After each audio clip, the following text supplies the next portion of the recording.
Roan, Pauline, Ramos, Vino. Mahal, noong una tayong nag-usap, di ako makapaniwala kung gaano tayo nagtutugma. Hindi nawala ang ngiti sa aking mga labi. Sa kwentuhan natin parang hindi na matatapos. Bagamat unang beses pa lang natin nag-usap noon, para bang magkakilala na tayo ng pagkatagal-tagal. Hindi malayo sa araw na yon, ay sinabi ko sa sarili ko na ikaw ang nais kong pangasawa.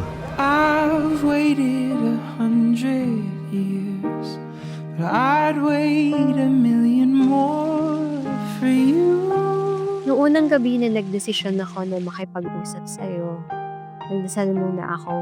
Sabi ko, Lord, kapag inalaw mo ako na simulan to, sana yun ay dahil makikilala ko na yung taong para sa akin. Not another lesson na dadaan lang.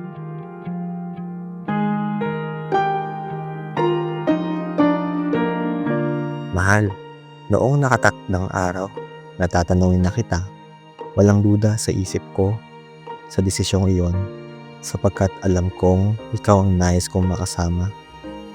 Sa hirap at ginhawa, ikaw ang magiging kakampi ko sa anumang larong inihanda ng tadhana. At walang duda sa isip ko sa desisyong iyon, sapagkat naranasan na ng puso ko ang pagmamahal mong tunay at inosente. At nakilala na ng kaluluwa ko ang taong tumanggap sa kanya ng buong buo. But I've been living before.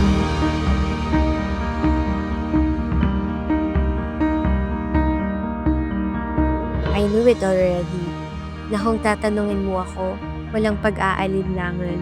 I would say yes, 100%. Pinagdasal kita araw-araw eh. Ilang buwan, bago kita makilala. And so when I found you, I just knew I wasn't going to let you go. Mahal, kagaya ng sinabi ko noong inaya kita magpakasal, ito ang isa sa mga pangako ko sa iyo.